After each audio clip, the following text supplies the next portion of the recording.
Hello, my name is Brenda Johnson, and my video presentation today will be on autism spectrum disorder. So just like the name implies, it's a disorder that can affect anyone. When a child or a person has autism, they have different kinds of challenges. Their social skills are challenged. They have problem with speech. Some of them have hearing impairments. They have intellectual disabilities. They have trouble with learning, even sometimes with growth. Like they're slow. That's what autism does to children or whoever has them. And the Center for Disease and Prevention estimates that about 1 in 68 children in the United States have autism. And research has shown that boys are more likely to have autism than girls. Autism, like most disabilities we know, is accompanied by other things, like some other medical situations, like sometimes children with autism would have ADHD. They have problem with sleep, like they're disturbed when they sleep, and some of them have some of them have seizures. What is the cause of autism? So far, there's no one particular cause. It cannot be said that this is the main cause of autism. There's been belief that it probably runs in some families, which means it could be genetic, and at the same time, some environmental factors can also make a child to have autism. I would just say that it could be a combination of both genetic and environmental factors that would give a child autism. But there are some particular things that can be looked at. If a child had trouble during birth, like some kind of birth disorders, that child might have autism. If a child is born to parents that are a little advanced in age, the child might have autism. So sometimes if like a mother is she has kids back to back, that means pregnancies are too close, the child has a chance of developing autism. So, and another thing about autism is that it just shows up when it wants to. So we can't say, okay, by the age of 2 or 3 we should know if a child will have autism or not. No, some kids go through their first years, 1, 2, 3, 4, and there's nothing showing that they have autism or they will have autism. Some get up to their teenage years, and that's when the signs of autism begin to show. Whereas some people just early in life, you're able to find out that they have autism. Whatever the case is, the American Academy of Pediatrics, they recommend that autism screening is done at basically 18 months, 24 months. When you take children to their well child visits, it's important to. Now they make sure that kids are tested because there's been growing cases of autism in the country. And usually after this test, depending on the results, further testing might be, required for full diagnostic evaluations, just to know how far or what's going on with a child. So how can a parent or a caregiver take care of a child with autism? How can you make it easy for yourself, the caregiver, and for the child? Because even though children with autism have this disorder, they want to be like every other kid. They want to play, they want to learn, they want to grow, they want to be able to do most of the things that every other child would do, regardless of the limitations that they have. So how can we help these children? First of all, the most important thing to do is to seek help. So as a mother, I'm a mother, I have 3 children. If I as much as suspect that something is wrong with my child, doesn't matter what it is, with my child's health, development, and growth, I would seek help. I will not wait until it's obvious. Like, I will not wait until maybe there's I don't have to wait until it's official before I can begin to try to find out what's wrong with my child. This is the most important thing to do.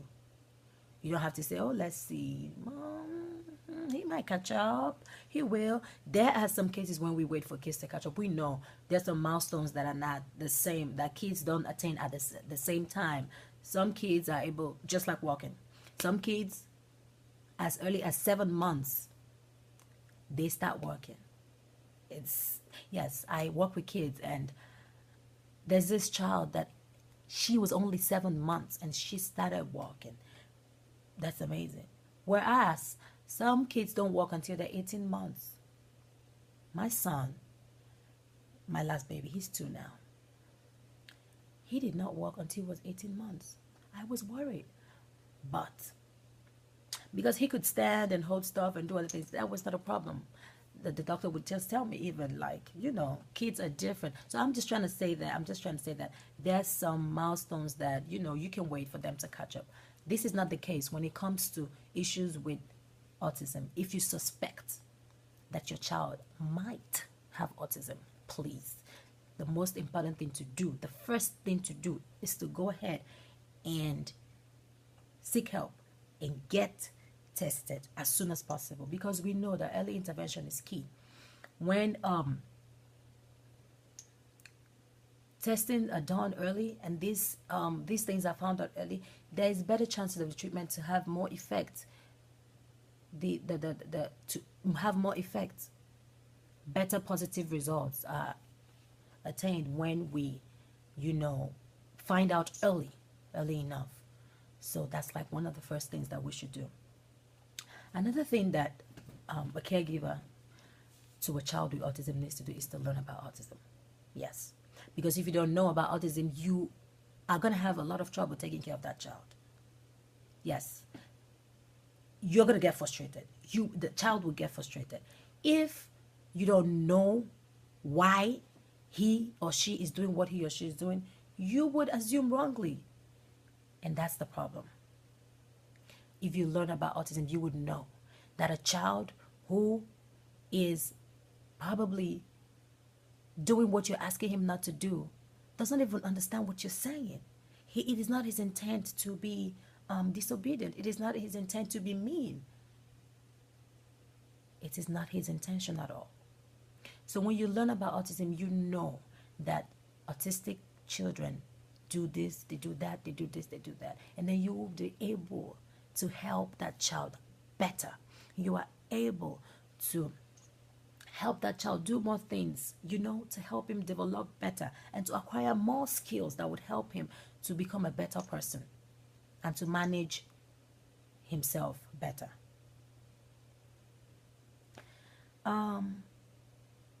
Children with autism are special. One of the major challenges they have, in fact, is actually, I feel like it's the most challenge they have, is communication. Because some of them are hearing impaired, they are speech impaired, they might not understand it the way you would understand it. They have trouble communicating. So they're trying to communicate to you, and maybe you don't understand, and they get frustrated. So they try every means. However, they try to communicate in different ways. They want to be understood. They want to be heard. So it's important to find out what interests the child. If you are a mom, a dad, a family member, or a caregiver to a child with autism, you would have to learn and try to understand what interests that child, what kind of activities that interest them, what they like, what they dislike. Because if you know what they like, I promise you, it will be a smooth ride. You will be able to take care of them. You'll be able to understand them. You will communicate better with them. So That's key. Finding out what interests the child. Another thing, a parent or a caregiver or teacher to a child with autism needs to do is to be consistent. You don't want to confuse that child. Children with autism need consistency. So we need to find out what's going on at school. How are they communicated to or with at school? Is it sign language? Do they have to write stuff? Do they have to point to what they need? Do they is there a board? How is it done? If you find out how it's done at school, we have to keep doing that at home with the therapist. Wherever that child goes, wherever that child has to be, whatever they do, consistency. Keep doing it. This is how it's done. When it's time, this is it. This is how we talk to him. This is how he talks to us. This is how. Keep doing it that way, because we don't want to get them confused. We do not want them to get confused. Another thing is sticking to a schedule, which is very close to consistency. You have to stick to a particular schedule. So if it is breakfast, time to learn something, and next we use the bathroom, and next we do some music, and that's how it should go. Always. We should always take it that way, because they, over time, this schedule register in their brains. It registers at the back of their mind that this is how it goes, and that's how they expect their everyday to go. Don't switch it. Don't be quick to introduce any new thing. Take it easy, gradually. It's a gradual process. You have to make sure that this is done, because consistency is one thing that makes them happy. And you too, as a caregiver, it would make you happy too.